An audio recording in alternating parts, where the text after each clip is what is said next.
Ok,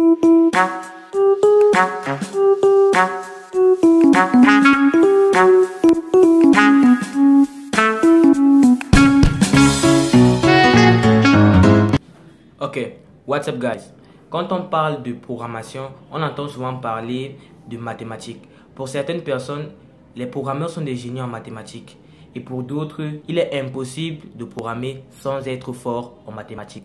Dans cette vidéo, je vais vous montrer que d'une part, cela peut être vrai et d'autre part, que ces idées reçues sont complètement fausses. Vous le savez sûrement, en programmation, il y a de multiples domaines.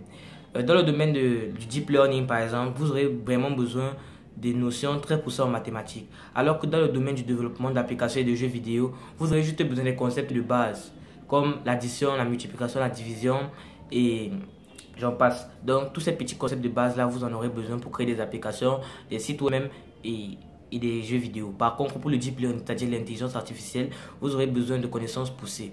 Voilà un exemple très palpable qui nous montre à quel point le niveau de mathématiques demandé ou requis peut varier en fonction de ce que vous voulez faire.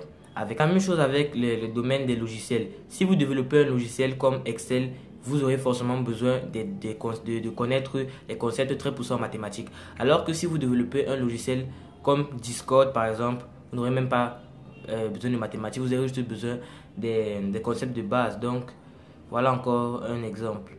Donc, pour vous répondre, le niveau de mathématiques requis dépendra uniquement du projet que vous voulez mettre en place. Moi, je suis quelqu'un qui aime la mathématique, oui, parce que j'aime la mathématique, mais ce n'est pas pour autant que je suis très bon en programmation, ou bien c'est pas pour autant que je suis plus bon en programmation que quelqu'un qui n'est pas bon en mathématiques. Donc, vous comprenez un peu. Mais si vous n'aimez pas la mathématique, à force d'apprendre à programmer, à force d'apprendre des notions, vous améliorerez votre niveau en mathématiques. Car vous apprendrez des notions qui vous feront réfléchir.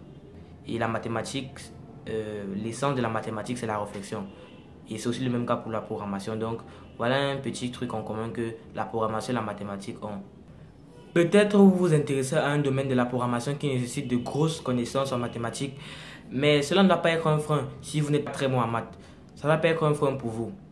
Car dans ce cas-là, vous devrez vous former et vous devrez mettre en place une discipline pour apprendre la mathématique et apprendre les notions qui vous permettront de créer le logiciel, l'application, le jeu vidéo, je ne sais pas pourquoi ce que vous voulez créer. Voilà, donc ne pas être bon en mathématiques ne doit pas être un frein. Si vous voulez vraiment réaliser vos projets, c'est vous. Et la mathématique n'est pas obligatoire lorsqu'on commence à programmer, mais elle est nécessaire. Donc, elle n'est pas indispensable. Ok, donc, je vous dis encore, ça dépend uniquement du domaine dans lequel vous voulez exercer. Si vous voulez exercer dans des logiciels très puissants, très performants, qui demandent de grosses connaissances en mathématiques, là, vous ne pouvez pas vous passer de la mathématique. Mais si vous voulez juste faire un petit site web anodin qui ne nécessite rien du tout, à part les petits concepts de base, là, vous pouvez vous passer de la mathématique. Donc, arrêtez de mettre en place vos idées reçues et bosser pour réaliser vos rêves. Donc, merci d'avoir regardé ma vidéo. What's up guys? What's up guys? À la prochaine.